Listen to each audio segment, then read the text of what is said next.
Good afternoon. I'm David Luberoff, the Center's Deputy Director, and it's my pleasure to welcome you to today's Housing Research Seminar, which will feature two presentations by our 2022 Gramlich Fellows, one on the work being done by community organizations in historically Black neighborhoods, and the other on efforts to preserve working in middle-class neighborhoods in several Mountain West locales. Before I introduce today's speakers, I want to let you know about some other upcoming talks and deadlines. Our speaker series, which starts today, will continue 2 weeks from today when Sharon Cornelesen, a postdoctoral fellow here at the Center, will discuss a new Center working paper on Black immigrant home ownership that she co-authored with our colleague Dan McHugh. A week later, Whitney Airgood Obricki, another researcher at the Center, who also was the lead author of our last America's Rental Housing Report, will discuss what's changed and what stayed the same in the year since we released that biennial report. More information about these and many other upcoming talks is available on our website, www.jchs.harvard.edu. I also want to note that while it's about to be bitterly cold in Greater Boston, it's not too early to be thinking about summer internships and fellowships.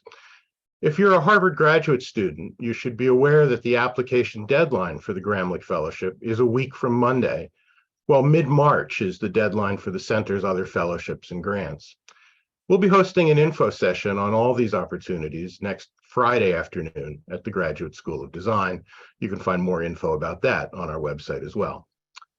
And if you're a practitioner working in the public or nonprofit sectors, you should be aware that many of these fellowships support Kennedy School and GSD students who want to spend the summer working in those sectors.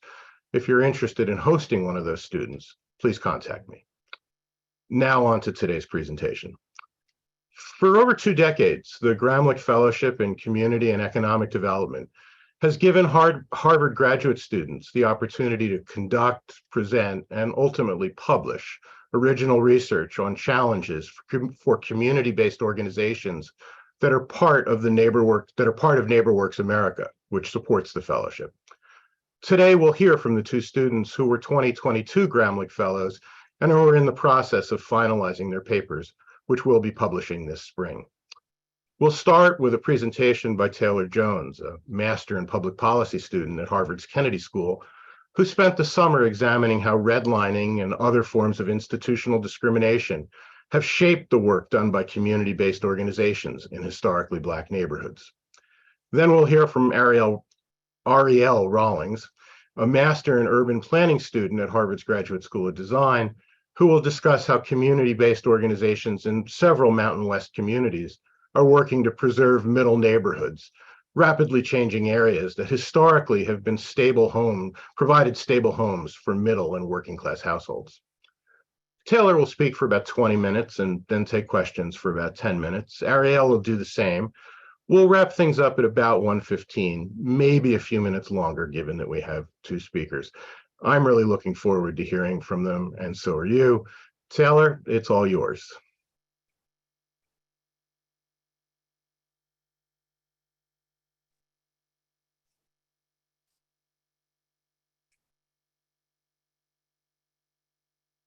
Hi, everyone. Good afternoon. Thank you so much for joining us. Really excited to share some insights from the research that I conducted this summer. As David mentioned, my name is Taylor Jones. I'm a second-year Master in Public Policy candidate at Harvard Kennedy School. I spent the summer investigating how community-based organizations have responded to redlining and other forms of institutional, segregation, and how the decision to focus on work that might mitigate historical disparities is appreciated or not fully appreciated in the funding space.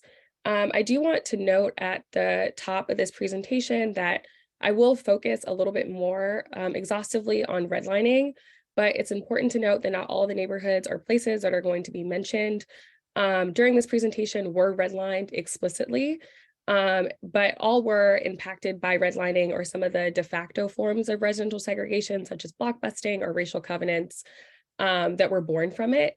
So redlining might be used as a catch-all to refer to those behaviors, of the Federal Housing Administration, but also other byproducts. And I just wanted to note that at the top for transparency purposes.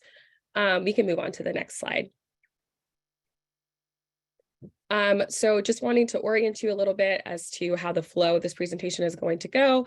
First, we're going to do a deep dive into the research questions and the methodology that I use to answer them, give a little bit of background on redlining, spend the bulk of the conversation interpreting the qualitative interviews that I conducted. And then, as David mentioned earlier, we'll open the floor to some Q&A. You can go to the next slide.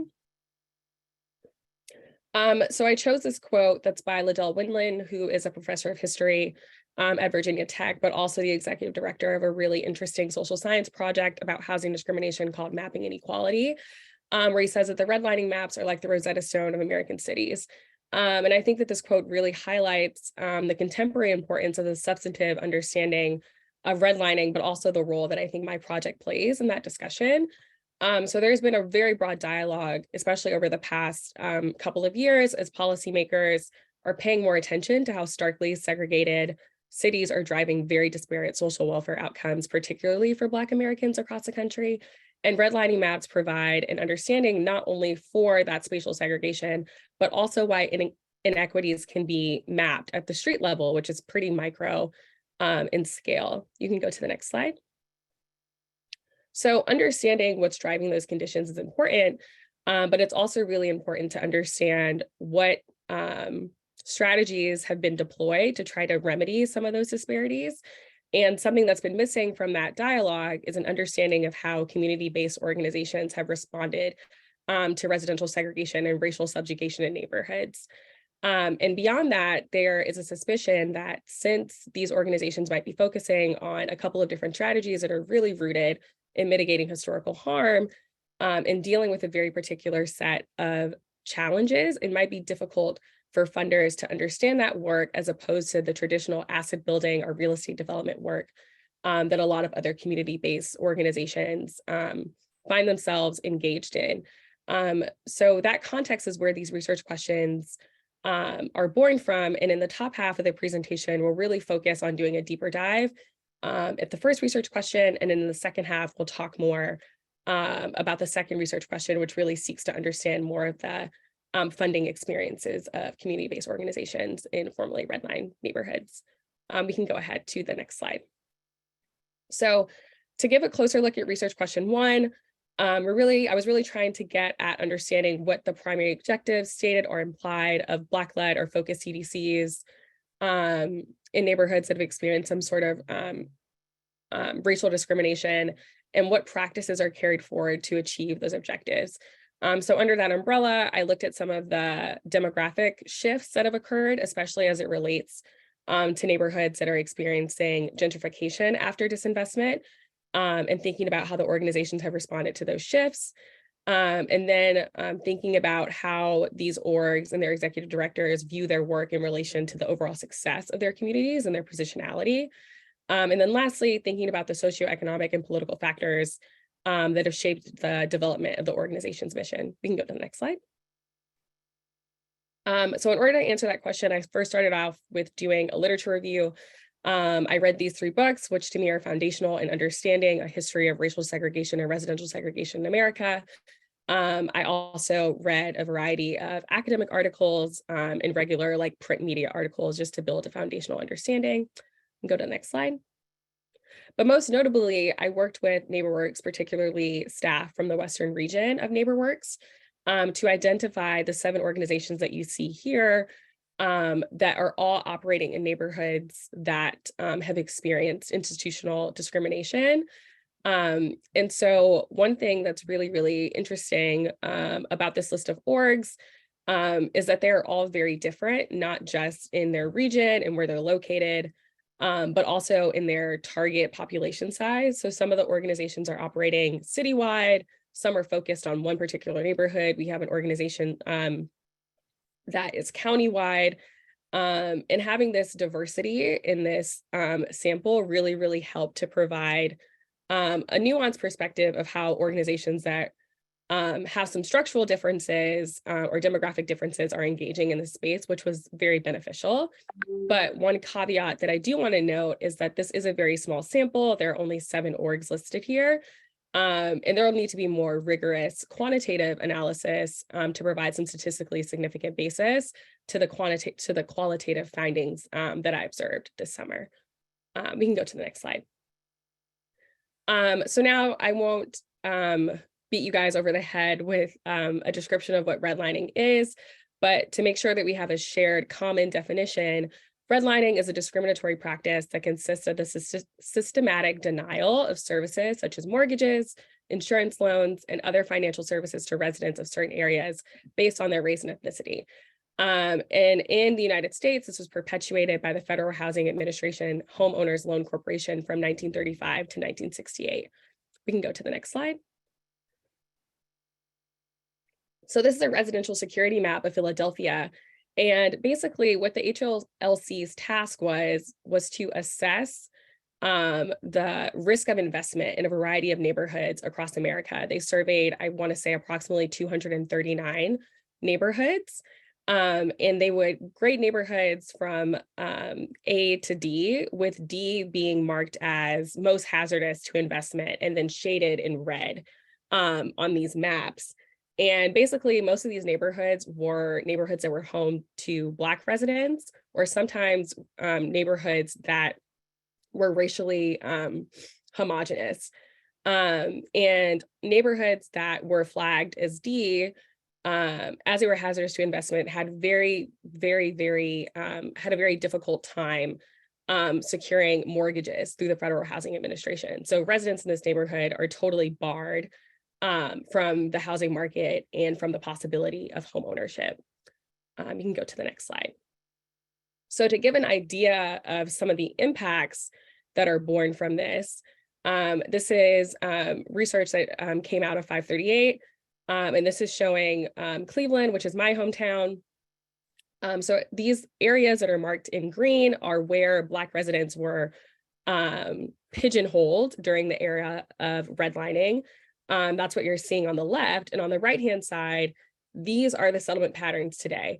So as you can see, there hasn't been a lot of mobility, and Black Americans are still residing in the same neighborhoods that have seen long-term disinvestment and restriction from opportunity. So in spite of over half a century of fair housing programs, movement and mobility has really, really been a challenge.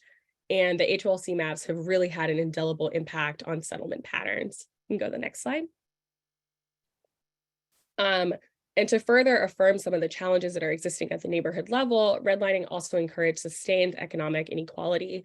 So this is research from a social science center at Indiana University called SAVI. And it found that HLC grades and segregation can explain roughly 51% of the difference in opportunity from neighborhood to neighborhood.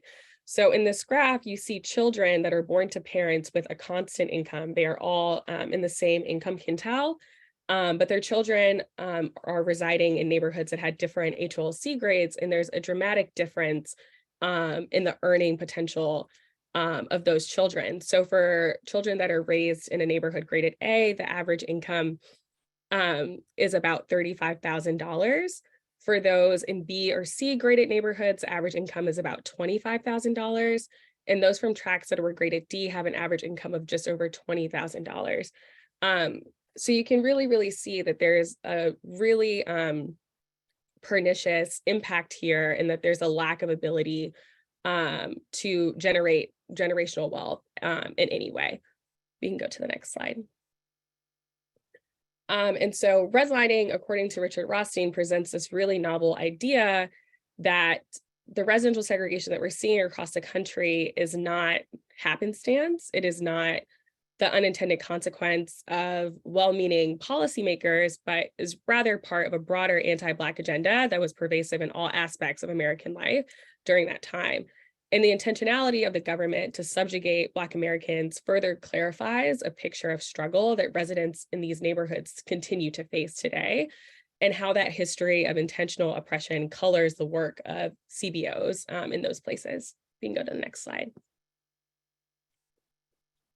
And so this quote by Greta Harris, who's the executive director of the Better Housing Coalition, which is located in Richmond, Virginia, really perfectly encapsulates some of the comments that I heard from executive directors throughout the summer when she says that it's not about the real estate or the finance or the design. This is about trying to play a small part in righting wrongs and helping families who have been excluded to have opportunity access. So these organizations are really trying to correct historical challenges and rise above a history of exclusion. And most of their programs are coalescing around that idea. We can go to the next slide.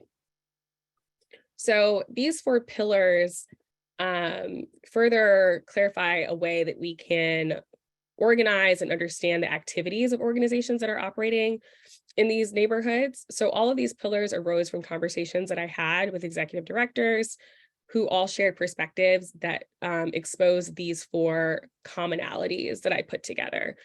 So the first being community advocacy as an origin story, the second being wraparound services to insulate against disparity, the third being responding to demographic changes and protecting against gentrification, and the fourth being long-term neighborhood transformation and community wellness through home ownership.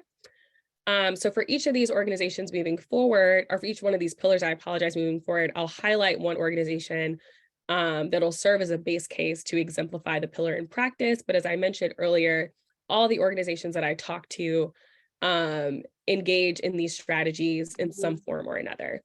We can go over to the next slide. So the first organization that I want to talk about is the Famicos Foundation, which is in Cleveland, Ohio. So the Famicos Foundation emerged in the wake of the Hough riots. The Hough neighborhood is a neighborhood on the east side of Cleveland. It was a predominantly Black neighborhood that was redlined and developed in the suburbanization of Cleveland that happened in the 1960s and was bounded by 2 highways and led to a really, really constrained Black enclave on the east side of the city. And there were a lot of racial challenges in Hough, but one of them was that since there was really no opportunity to finance home loans for the residents in the neighborhood, they were trapped in this very captive rental market in which landlords, many of them who were white, were able to exploit them, leave their homes in disrepair, try to process eviction proceedings where there shouldn't have been any. And it led to just a lot of frustration and a lot of strife that eventually boiled over in a civil period of civil unrest that became known as the Hough riots that occurred in 1969. And the Hough riots left the community in a further state of disrepair. There was arson, there was a lot of violence. Some of the community members lost their lives at the hands of police officers. And all those things also led to very, very low morale in the community. And the founder of the Famicos Foundation immediately acted as an advocate for the community and started off by just providing food, clothing, and shelter to impacted families to help the community begin to rebound. However, they quickly realized that they wanted to also address the root cause of the Hough riots, which was a lack of agency in their housing options. And so now the Famicos Foundation, and from that point, ran a homeownership development program where they run classes to help families understand the financial burdens of homeownership. They build community coalitions to help with maintenance, repairs, et cetera, and lower costs. But more importantly, they serve as a conduit to mortgage lenders by encouraging banking institutions to consider creditworthiness in a more robust way. So given the economic disadvantages that many Black Americans are facing, they might not be deemed eligible for a loan using conventional metrics. However, Famicos might work with a lender and ask them to consider the community impact of a person residing and having a home in that neighborhood in the way that investment will have agglomeration effects. And so Famicos really, really exemplifies how serving as like an advocate for a community is a central tenet for some of these organizations. We can go to the next slide. So next I want to talk about Common Square Neighborhood Development Corporation, which is in Dorchester, which is a neighborhood in Boston, Massachusetts. And Common Square really, really focuses on service delivery to insulate against disparity.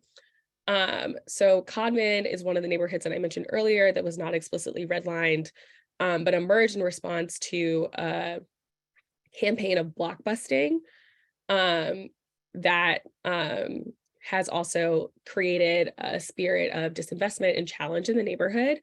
And they have continued to provide a lot of services to protect residents from some of the byproducts of that institutional discrimination. So like Famicos, they do homeownership training, but more importantly, Codman is really, really focused on developing community advocates so that the residents of their neighborhood feel like they have a stake in their neighborhood, not just at the neighborhood level, but also in the greater Boston political ecosystem. So they constantly send community members to the NeighborWorks training institutes. They run community-based councils.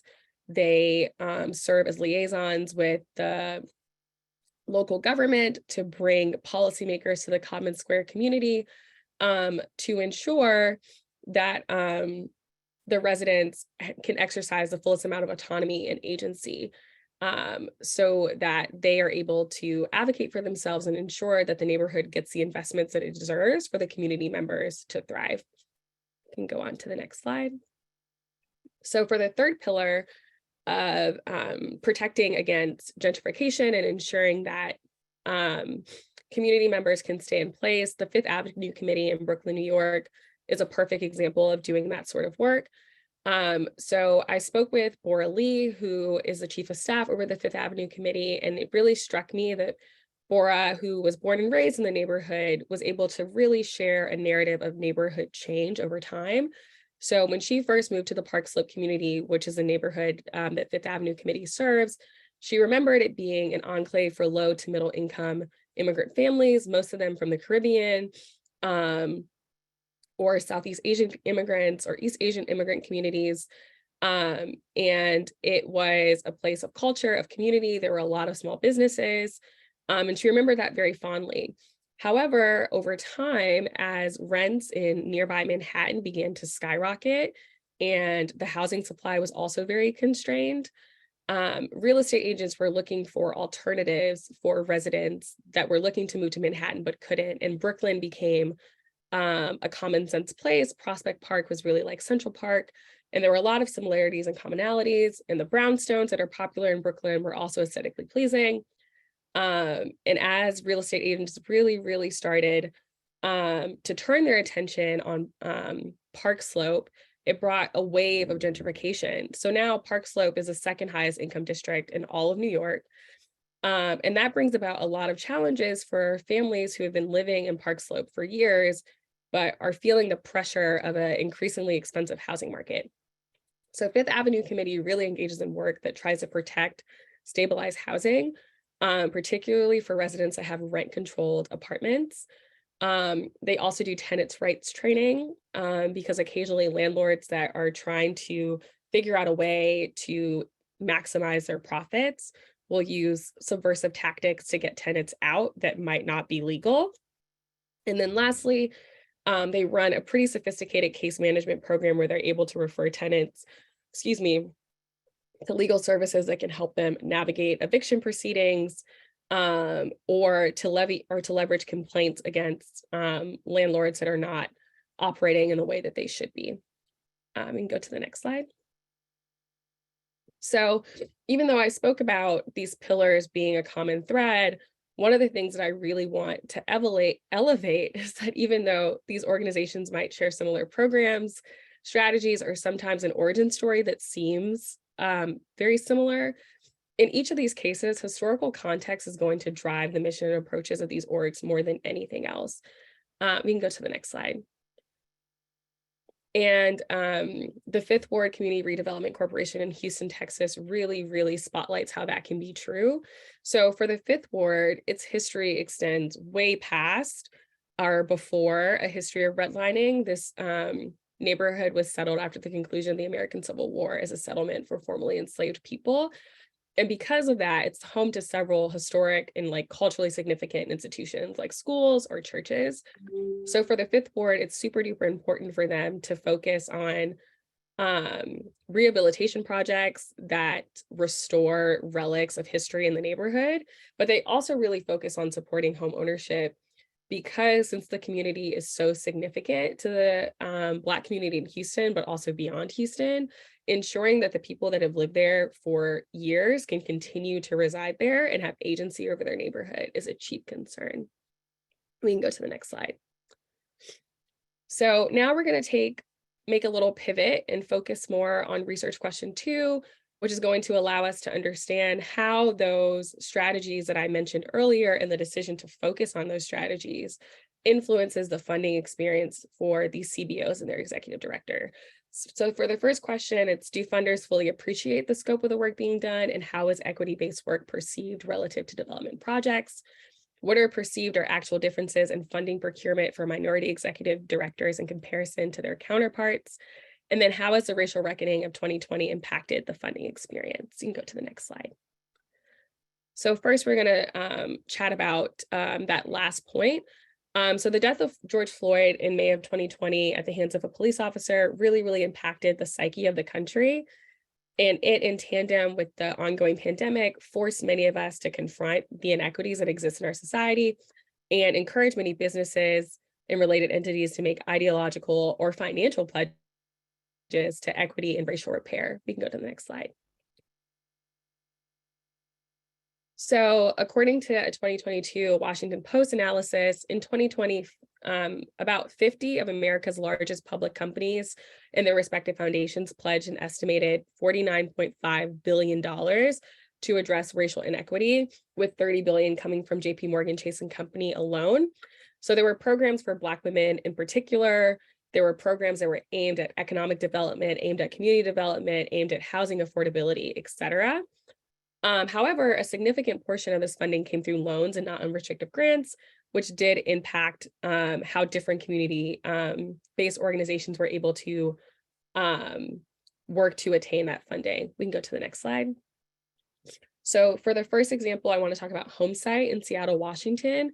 Homesite is a little bit different from the other organizations that I spoke with because it is a community development financial institution and a mortgage lender. And one of their most significant programs is that they facilitate a down payment assistance program for middle income families that don't qualify for other assistance programs because their income is too high. And so because of Homesite's structure, they were able to make more of a strategic match with banks and banking institutions that were able to get Community Reinvestment Act credits, for example, for making investments into this down payment assistance program. So this program in 2020 has received ample funding from Citibank, Wells Fargo, it's a joint investment with Windermere Real Estate, really got a lot of attention, primarily because Homesite being a CFDI really enabled them to have the agility to easily work with a bank. You can go to the next slide. However, this was very different for the Better Housing Coalition in Richmond, Virginia, which is spearheaded by a Black woman named Greta Harris, as I mentioned earlier. And BHC targets low-income residents or income-restricted residents, such as seniors, through a variety of affordable housing projects and home ownership programs. So Greta, being a Black woman executive director, immediately approached Goldman Sachs and JP Morgan for their Black women focused grant programs, but she was only offered loan opportunities. And for an organization like Better Housing Coalition, which is 95% self-funded, increasing debt was not ideal.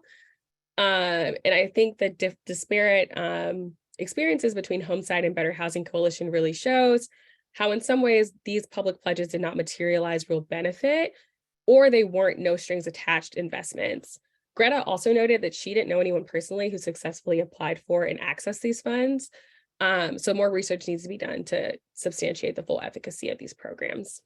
Go to the next slide. And so Kathy Payton, who is the executive director of the Fifth Ward CRC, this quote about sending a check, being impersonal, and getting involved with the work is a different level of familiarity, tees us up for a broader conversation about the expectations that EDs have of funders and their experiences procuring support, which primarily center around a desire to have funders understand their work more deeply and involve themselves in the theory of change. We can go to the next slide. So some general perceptions regarding the funding experience are that Black executive directors or those that serve minority populations often have to work twice as hard. So many of the EDs operate in neighborhoods that they've lived in for decades. And all of them spoke about having to build a lot of credibility or proof of viability for their neighborhoods, which creates a really interesting catch-22 because these organizations will never, or these neighborhoods will never transform or have better outcomes if they don't have investments, but they also have to have better outcomes in order to get investments, which creates an undue burden. Second, there's a sense of perceived and actual scarcity in the funding space. So obviously there's a finite amount of funding, but beyond that, sometimes a funder might say that they support community equity building work and then not provide a financial contribution that matches that. One of the things that I remember Kathy Payne mentioning is that sometimes a funder might send a check for $5,000 to fix the effects of redlining, but it's not a $5,000 issue, and more than $5,000 is going to be needed to really mitigate the disparities that exist because of it. And then lastly, funders view themselves as tangential to the work and not ingrained in it. So sometimes funders might think that their engagement or their support can just end at financial assistance, but some other things that might help these organizations are using network effects to bring other funders into the space, offering technical assistance or helping to build capacity, or even volunteerism. And generally speaking, funders just need to view themselves as a part of the theory of change and not as kind of like Wizard of Oz in the sky that is sending money, but not really existing in the work that's being done on their ground. Next slide. And this slide just elucidates, again, some of the things I mentioned earlier of what practitioners would like funders to know, that size of donations to reflect stated commitments to community transformation, more in-depth research of grantees needs to be done to understand why and how they do their work, and that support should exist beyond financial contributions. Next slide. So in summary, the organizational strategies of the organizations that are operating in neighborhoods that have experienced segregation prioritize empowerment and overcoming systemic inequity. Understanding historical context is paramount in supporting these organizations, and funders have to view themselves as part of a broader theory of change. We can go to the last slide. Thank you all so much for listening. I look forward to taking your questions. Taylor, thank you for really an extraordinary, I think, tour de force of an amazing amount of research, watching it, and I was with you through much of the summer. I can't believe how much research you were able to do. I'm a little cognizant of time, and we'd given you the impossible task of trying to compress that work down. So I'm going to actually change our plan here in real time and hold questions because I want to make sure that we get Ariel presentation, and then we'll do a joint Q&A in some time left. And as I said, we'll probably run 5 to 10 minutes over our usual 1:15. So you can exhale and want to welcome in Ariel for a discussion of a different challenge of neighborhood related change. So, all yours. Great, thank you, David, and thank you so much, Taylor, for that presentation. I felt very lucky that you got to go first, and I gotta watch that. So hi everyone. Actually, sorry, let me share my slides. Okay. Hi everyone. Thanks for joining today. My name is Ariel, and I'm a master's in urban planning candidate at the Graduate School of Design. And this is the research I worked on as a Gramlich Fellow titled Mountain Town Migration, Understanding the Impacts of the COVID-19 Pandemic on Middle Neighborhoods in the Mountain West.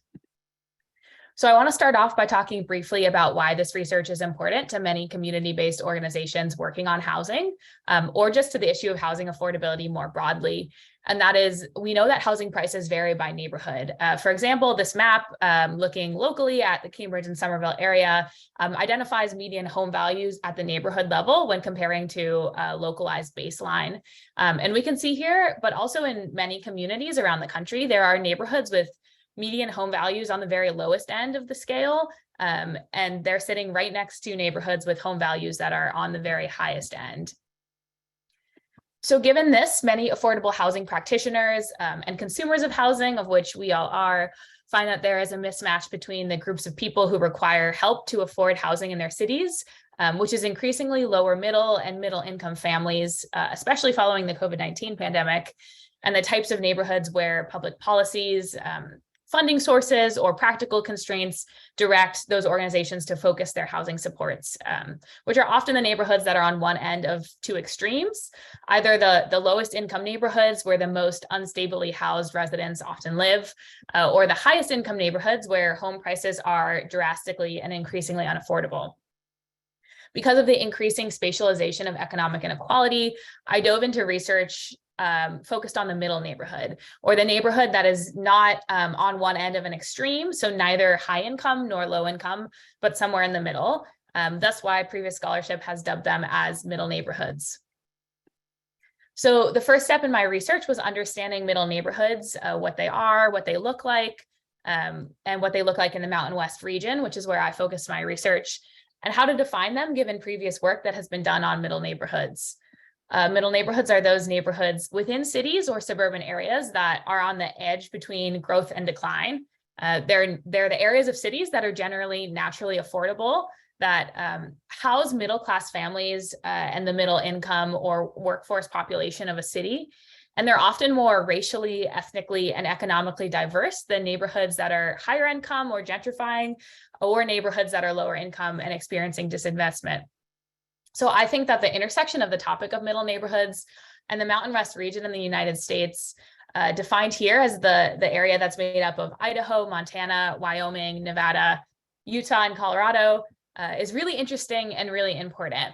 Historically and into the present as well, states and cities in the Mountain West have housed a large part of the nation's middle class, and by implication are home to a large share of the nation's middle neighborhoods.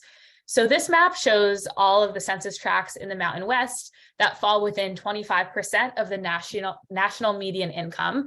So that have a median household income between 75% and 125% of the national median income. This is using 2020 5-year ACS or census data. And just about half of the census tracts in the region are middle income census tracts when we compare them to the national median income. Nationally, the number of middle neighborhoods has been declining over the past decades, which is a trend that has been documented through research on rising income inequality, the shrinking of the middle class and the middle class neighborhood, and on missing middle housing. Unfortunately, I'm not going to go too much into these areas of research today, given the time, but I think that the results of the research I did do bring up a lot of questions around the shrinking of the American middle class and around middle housing, and a lot of areas for further research within these topics that you're welcome to reach out to me about following this presentation or in the Q&A. However, the Mountain West region and the middle neighborhoods within the region specifically have housing markets that have been deeply and potentially irreversibly impacted by the COVID-19 pandemic. So the central research question of my work this summer has been, how are Mountain West community-based organizations responding to the challenges faced by middle neighborhoods in the region, especially in light of dramatic changes brought about by the COVID-19 pandemic? And diving into this required a few different stages of research, but roughly there were 3 of them. And they involve first identifying which neighborhoods are middle neighborhoods, where they are, what they look like, then identifying the challenges that middle neighborhoods have been facing over the past few decades, as well as over the past few years in light of the ongoing COVID-19 pandemic and its impacts. And third, identifying how community-based organizations are responding to these challenges. And then the culmination of this research brought up an additional question that I've been investigating over the past few months, which is whether or not efforts to preserve middle neighborhoods in the Mountain West are important. And if they are, how can these community-based organizations be better supported in their work to preserve middle neighborhoods? Working closely with my advisors at NeighborWorks America, here at the Joint Center, Jen Malinsky, and with scholars in the Middle Neighborhoods Community of Practice, which is a group of community organizations that have come together to study middle neighborhoods and to hopefully influence policy around them. I identified 3 case study organizations to ground my research in the specific experiences of and context of individual cities in the Mountain West, and the organizations that are working to advance housing affordability within those cities. So I worked with NeighborWorks Salt Lake in Utah, with NeighborWorks Great Falls in Montana, and with NeighborWorks Pocatello in Idaho. And what I think is great about this collection of cities is that they cover a range of different size cities. So Salt Lake being one of the biggest in the Mountain West region, a major urban and economic center. Great Falls and Pocatello being much smaller, the kind of fitting squarely within the middle to small size city definition, but facing really different challenges around housing affordability and neighborhood change, which I'll go into a little bit later.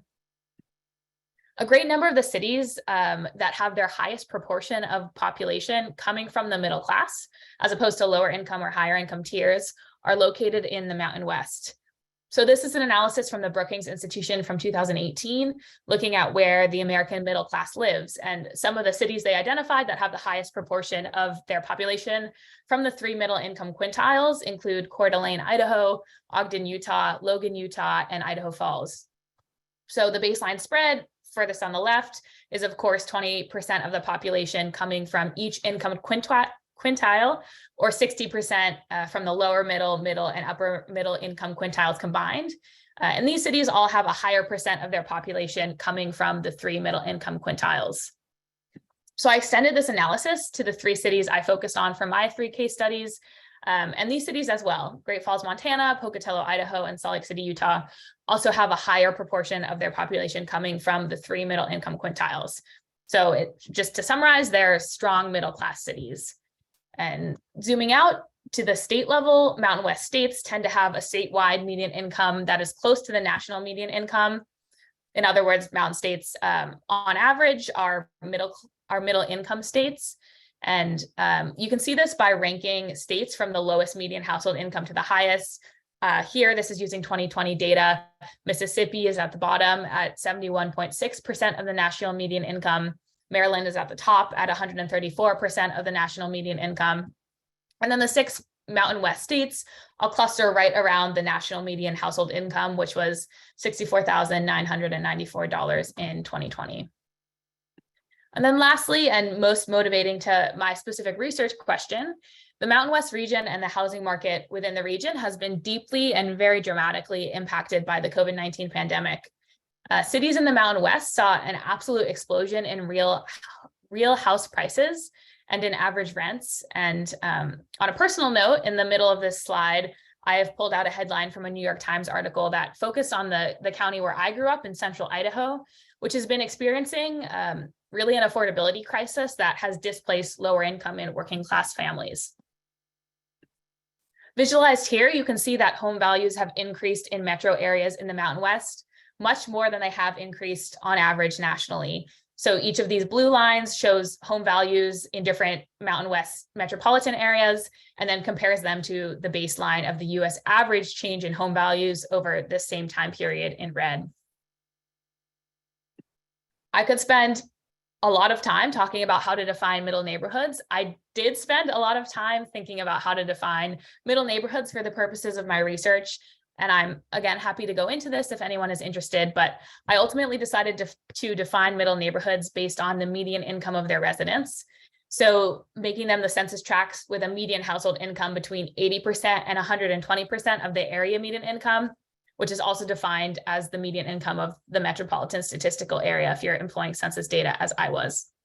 And I know this is probably evident to everyone on this call, but the definition that one employs to define middle neighborhoods can really, really change which neighborhoods appear as being in the middle.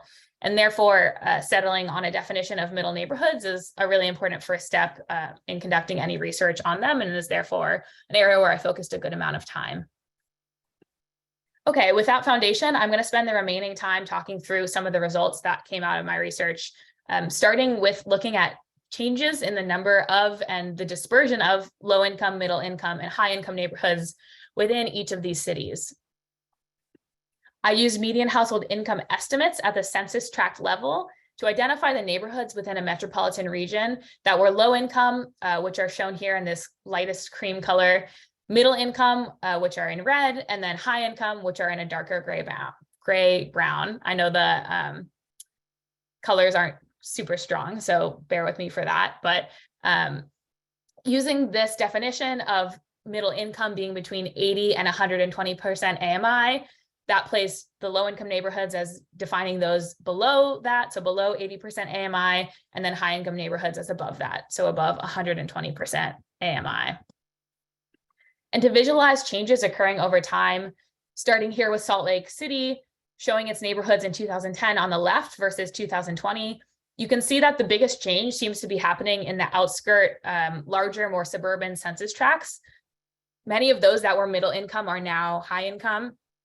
And then in both years, the lower income census tracts are clustered around the city center, kind of in this zone. I don't know if you can see my mouse, but and the middle neighborhoods essentially serve as this buffer between the lower income urban core and then the higher income suburbs.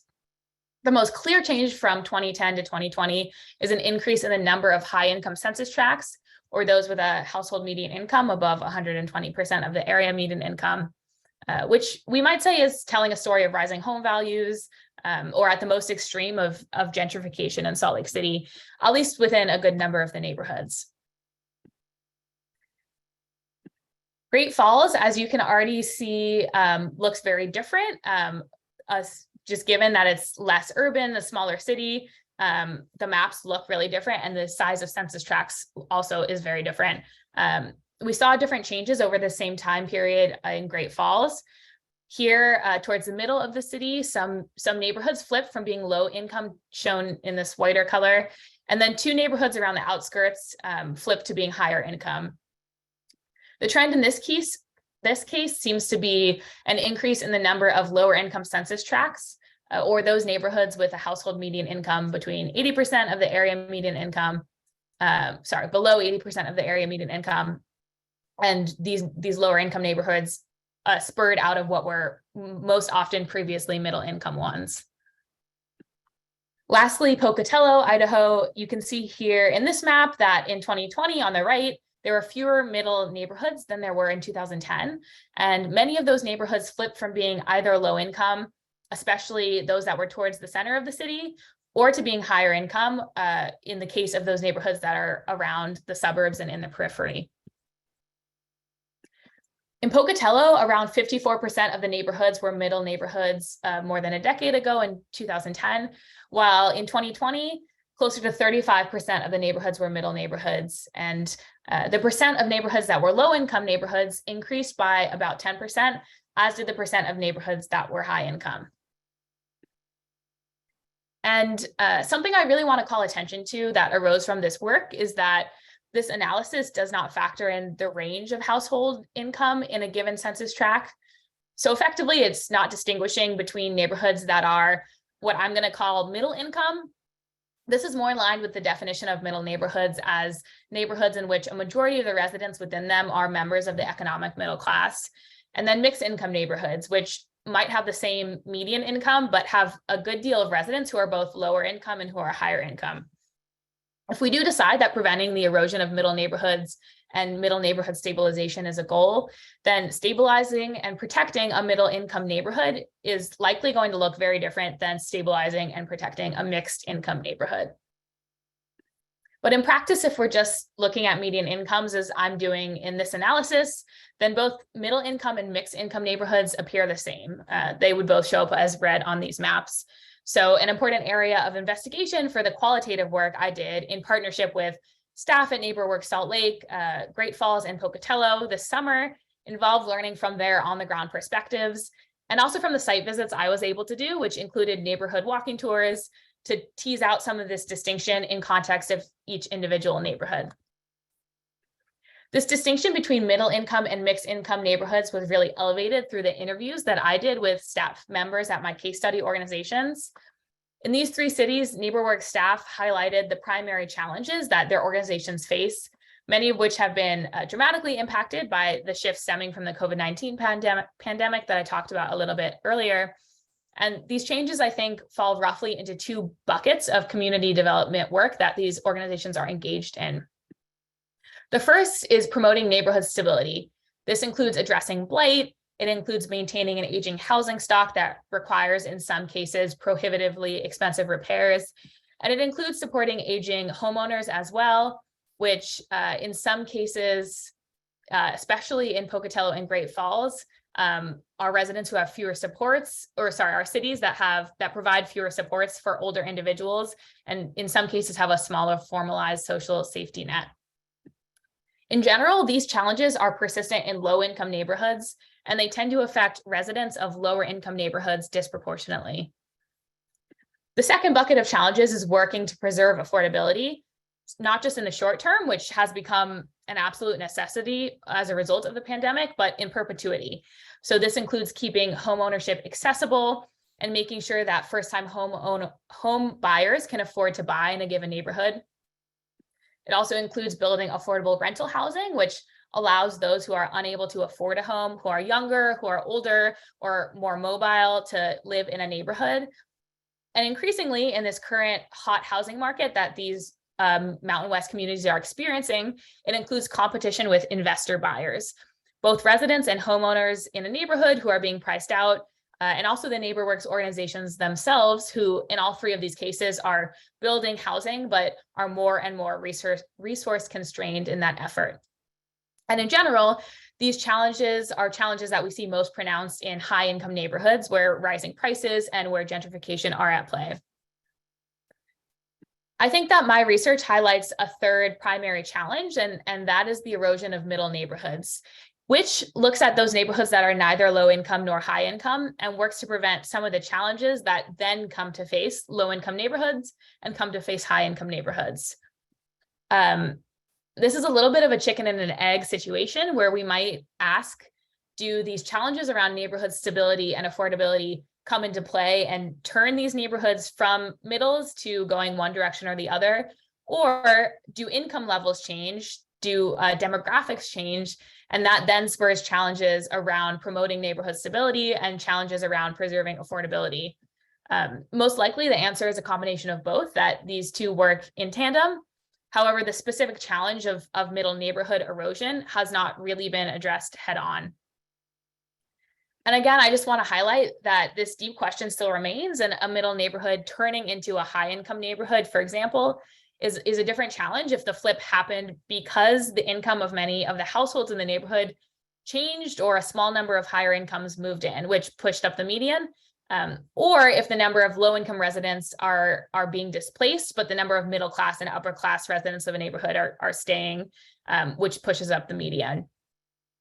And I think the approach that community organizations, or at least the ones that I worked with, are employing, at least as represented by the staff there that I was able to talk to, are really focused on creating mixed income neighborhoods, which often means that there are lower income renters living alongside higher income homeowners, and that potentially over time, those renters will move out or will be displaced. But there's not a lot of focus on the middle income neighborhood for reasons that include the fact that most affordable housing programs either focus on introducing affordable rental housing in high income neighborhoods or on introducing affordable homeownership opportunities in less expensive, lower income neighborhoods to invest in those neighborhoods that are experiencing disinvestment. A later stage of my research led me to analyze how community-based organizations are responding to the challenges faced by their middle neighborhoods. Unfortunately, I don't have a lot of time to go into this, but the summary is that most of them, like this Pocket Neighborhoods program in Boise, Idaho, have great potential to stabilize middle neighborhoods by increasing the housing stock, by addressing blight, and by introducing new affordable home ownership opportunities. But they're currently being targeted at low-income neighborhoods for a slew of programmatic, very practical, and also policy reasons. Other programs, like this NeighborWorks of Southern Colorado's new developments that are providing deed-restricted housing to low and middle-income homeowners, are aiming to preserve affordability in perpetuity and are therefore being implemented in higher income neighborhoods. Because community organizations in Southern Colorado are really concerned that market rents in these higher income neighborhoods are unattainable for many of their community members, as they should be, taking the lens of the middle neighborhood highlights why it is important to build housing in middle income neighborhoods as well, where the market rents are definitionally middle income. In other words, this highlights why it's important to think carefully about the neighborhoods where we are building housing if we are concerned about the market's impact on housing affordability, and if we acknowledge how localized housing markets really are in practice. So in conclusion, due to what we might call failures in both policy and practice, while the activities that these community organizations are doing currently are absolutely critical, and while they provide the basic tools that are necessary to help support and stabilize middle neighborhoods, they really focus mostly on either promoting neighborhood stability in low-income neighborhoods or on preserving affordability in perpetuity in higher income neighborhoods. I don't want the conclusion to be that community organizations should stop doing any of this. The programs they run to promote neighborhood stability on one end and to preserve affordability are really important, and serving low-income residents is a really, really critical part of their mission. But I pointed out to highlight that these interventions are mostly responsive rather than preventative when we see the erosion of middle neighborhoods that has been happening in all of these cities. There are a lot of reasons why this is the case, but a primary one is interventions targeted at the extremes tend to be supported by federal, state, and local policy.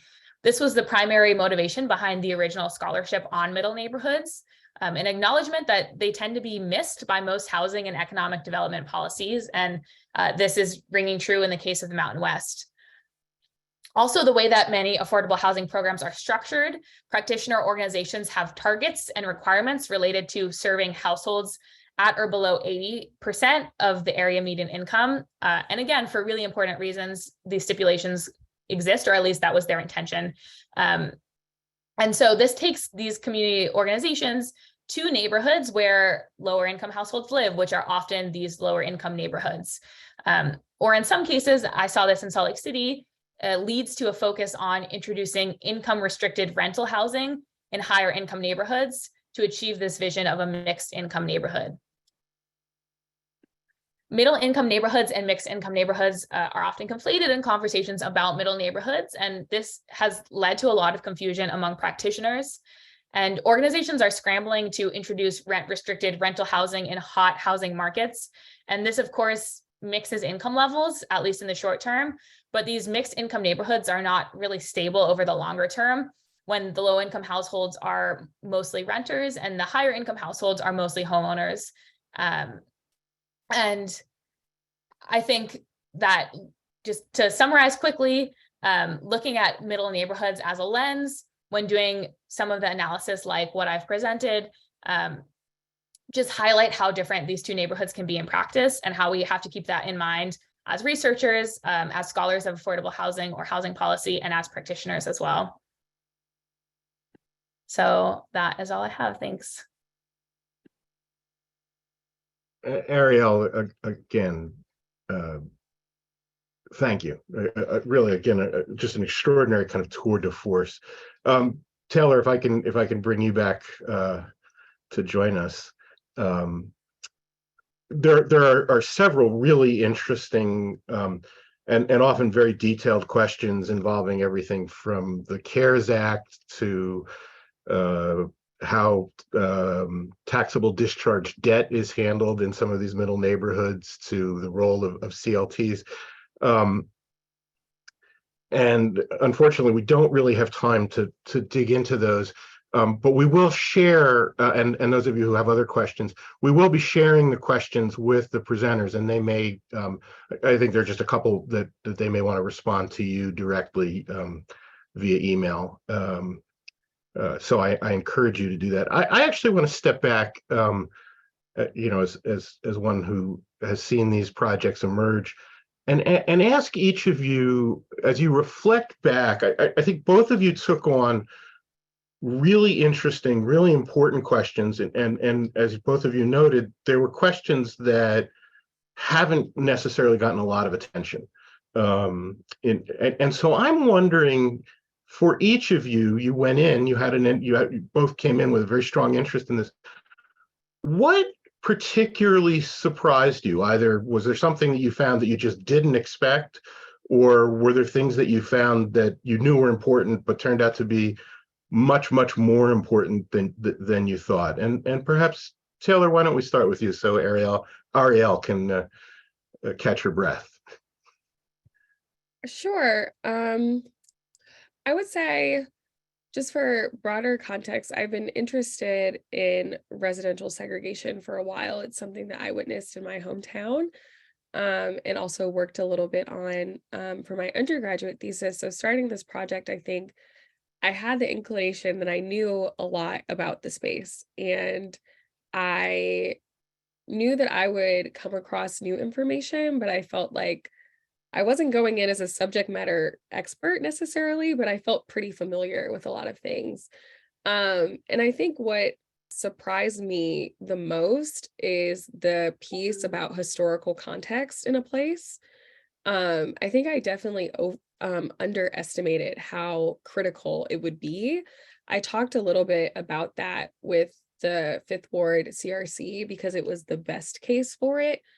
But it was so fascinating to see how these organizations really evolved from a very particular moment in time.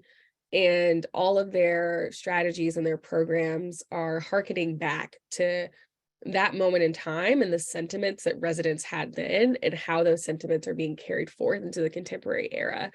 And I thought that was really, really interesting. It definitely surprised me. And I think it is the most preeminent finding from my research this summer because it really just goes to show how important it is for funders to not view these organizations as equity organizations or justice orgs or even Black orgs, but to really do the legwork necessary to understand why that org exists in the place that it does.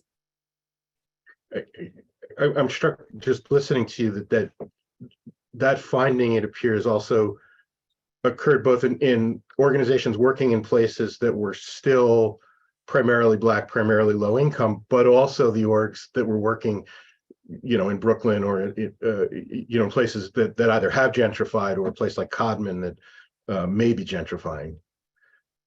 Just very, very striking. Ariel, how about you? What particularly jumped out for you as you think back on your research? Yeah, I think very similar to Taylor, I came into this with a personal connection to the research, which I grew up in central Idaho and had kind of been hearing all the talk about these affordability challenges that are seemingly coming out of nowhere, although we know that it's not necessarily from nowhere. But then separately, I think in my scholarship and my work in the past few years have been really focused on these big, mostly East Coast or West Coast cities that look very different from the cities like those close to where I grew up. And so I think what was most surprising to me was, I think just the lack of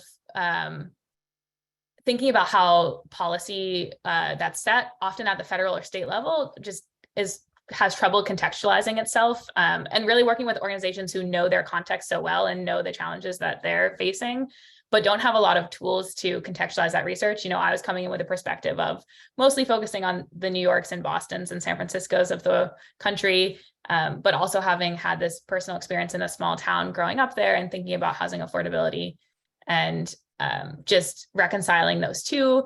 I think a lot of Mountain West organizations really felt like they were like behind the ball from some of these West Coast cities that had been thinking about preserving affordability for many more years. But the truth is the contexts were really different and they had been doing a lot of this work already, just needed to refocus it a little bit. Interesting. I'm not sure I expected either of you to say what you wound up with, but that's of course the great beauty of this fellowship. As I think about your presentations, as I noted earlier, both of you are finishing up some papers, which the Joint Center will be publishing later this semester, probably when the weather's a bit warmer in the spring. And I encourage folks to be on the lookout because there's a lot of the background detail that got hinted at in the presentations will be in that. Folks should also know that we will post a video of this presentation and the PowerPoints so you can refer back to it or refer your friends to it. I've had the good fortune of working with the Gramlich Fellows now for 6 years. And as I said, the fellowship has now been around for more than 2 decades. And the thing that I think is really important here, and I think both of you have really touched on it, is the fellowship is a very unique opportunity and very important opportunity to do both academic research. So recall Taylor started out with a lit review. Ariel, built off of a bunch of work on middle neighborhoods. But then to go out into the world of practice and connect with folks who do this work every day and really talk with them and learn from them. And a huge thank you to the practitioners out there who have taken the time. And I know, a lot of these are not short conversations. These are often, 1 or 2 hours. And then Taylor, Ariel, the many Gramlich Fellows before you have this really difficult chore of kind of figuring out how to synthesize those two things. But it's really important that these get rooted, with one foot in kind of the academic research and one foot in the world of practice. It turns out that these can be hugely important kind of resources for people. I've recently had occasion to speak with some Gramlich Fellows from 5 and 10 and even 20 years ago. And as we hoped, it also plays a huge role in their careers. I look forward to finding out what both of you are doing in many years. But for the moment, I just want to thank you both for terrific presentations, for the just huge amount of work that you've put into both researching and now synthesizing. And I think I speak for everyone to thank you both for terrific performances. Thank you, all of you, for attending, and hope to see you, all of you, online again, and hopefully at some points in person as the semester and the year continues. Everybody have a great afternoon, and those of you in New England, stay warm. Thanks a lot.